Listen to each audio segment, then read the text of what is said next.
Good morning, everybody, and welcome to the Recovery Classroom. My name is Drew. I'm an alcoholic through and through, and today, by the grace of God, I'm a recovering alcoholic, and I couldn't be any more grateful. We want to welcome you to this platform, regardless of what your addiction may be. You are absolutely 100,000%, unequivocally welcome here. We support your pathway, all pathways of recovery, whatever that may look like.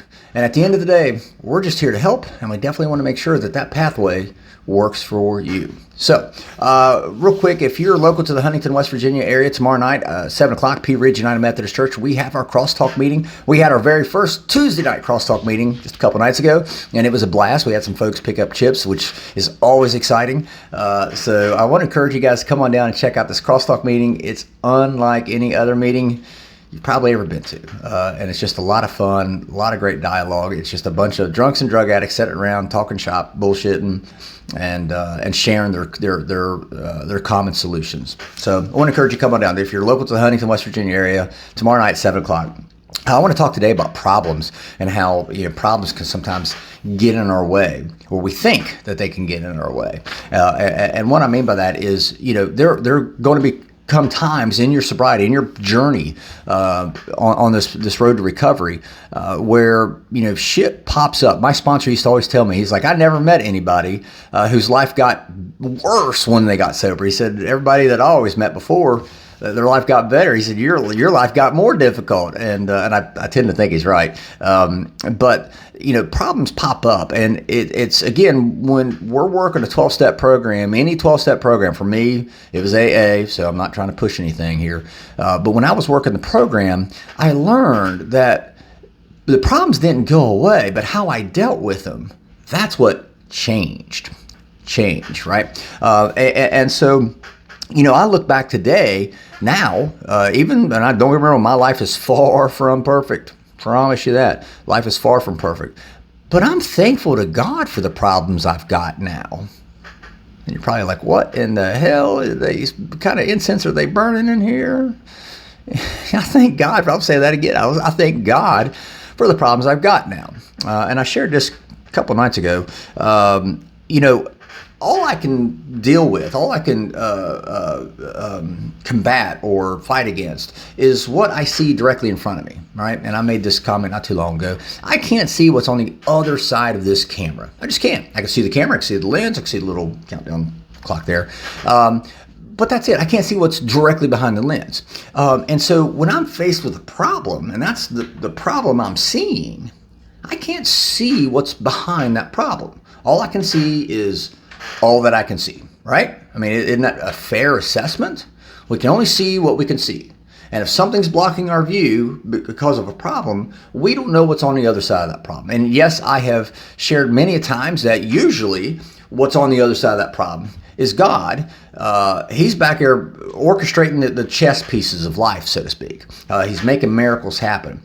But I want to dive into what's behind that problem that I may be facing, that problem that is staring me in the face, that I'm going, Lord, there ain't no way I get around this, right? What could be behind that? And this is, again, I'm looking back in hindsight over the course of my journey and my recovery. What could be behind that problem is more problems that I would flip the hell out if I saw. Right? What I'm saying is God's only letting me focus on this one problem, putting this one problem in front of me because he knows I can handle it.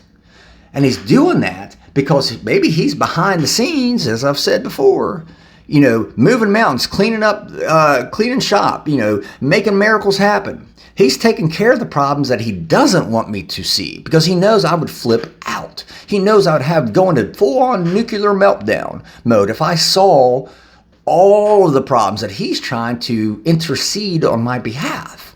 And by the way, whenever I say God, I'm talking about the God of my understanding, not the religious God, nothing like that. The God that I understand. All right, it doesn't have to be the same God that you understand. And so I think back to this. I used to get so angry. Part of whenever I was drinking, I would drink over situations or people. And because I couldn't control the situation, or I couldn't control what people said or did, and that was one of the excuses I used to drink. And I look back and I thank God I couldn't control them, because you know why? I couldn't even control my own damn life. My life was a shitstorm. It was a dumpster fire on wheels. I couldn't control my own damn life. So thank God I couldn't control anybody else's life. And it's similar parallel there for me anyway, because thank God I can just see the problems that God's allowed me to see. And he's protecting me from the problems he doesn't want me to see, because he's back there, cleaning house, cleaning up shop, moving mountains, making miracles happen. And I thank God for that. So don't get me wrong. Yeah, I see problems. I still have problems today, and they suck. No question about it. They absolutely suck. But I fully trust that my higher power, whom I choose to call God, that my higher power is saying, hey, Drew, I'm going to let you focus on this right here, let you chill on this. This is going to keep you distracted. God's let me see this problem in front of me because he knows it's going to keep me distracted. And if I'm distracted, I can't go messing up the things that he's trying to fix. Because we all have that habit, right? Don't we all like that control? Don't we all like to drive that vehicle, steer the car, our vehicle of life? That's how we ended up as alcoholics in the first place. That's how we ended up as drug addicts in the first place, because we were driving the vehicle. We turned our will and our life over to the care of a God of our own understanding. That means we got to let him do it. So I look at it now from the lens, from the perspective anyway, as God's letting me see the problem in front of me because he knows that's going to occupy my time. It's going to occupy my thoughts. When he's behind the scenes taking care of shit that he doesn't want me to see, that he knows Drew will go into full-blown meltdown. He knows that, and he's protecting me. So he's letting me chew on what I can see. We can't fight and work on things that we can't see or that we don't know about. And so it's important for us, if he's allowing us to see a problem, to have a problem that we're having to deal with, and don't get me wrong, there may be times you're just like, how in the blue hell am I going to get out of this? I get that. I was just there up until about 3 weeks ago. I had a situation going on that I saw no way out. I mean, it was pretty big situation too. I guess what I'm saying is it's easy for us to sit and complain about all the problems we got. No doubt about it. It's easier, right? It takes work to change our perspective. There's a great saying I've heard in the rooms, and I'm probably going to butcher this, and I hope the person that shared this with me will forgive me for butchering it. When life looks overwhelming, maybe we're just facing the wrong direction, right? Maybe we need to turn around. Maybe we need to turn and face a different direction. Maybe we just need a new set of glasses.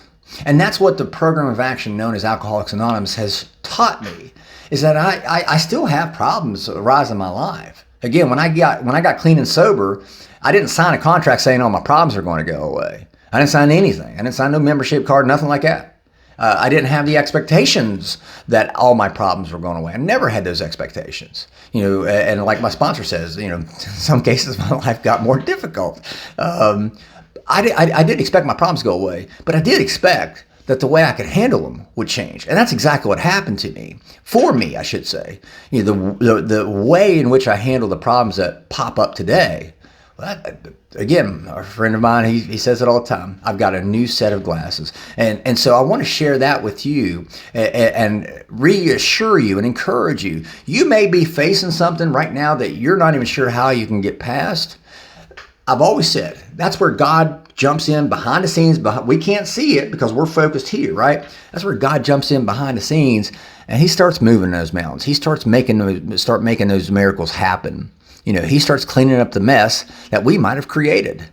He's protecting us because there may be a problem that he doesn't want us to see because he knows that, we'll just flip out and really, really go down the wrong path. Because again, whenever we're driving the car, we're usually the ones that end up putting us in the ditch. So with that being said, I will let you guys go. Thank you guys for letting me come in and share 5 to 10 minutes of your day with you. You guys absolutely keep me sober. I could not be any more appreciative. Remember, tomorrow night, 7 o'clock, if you're local to the area, Huntington, West Virginia area, the Crosstalk meeting at Pea Ridge United Methodist Church.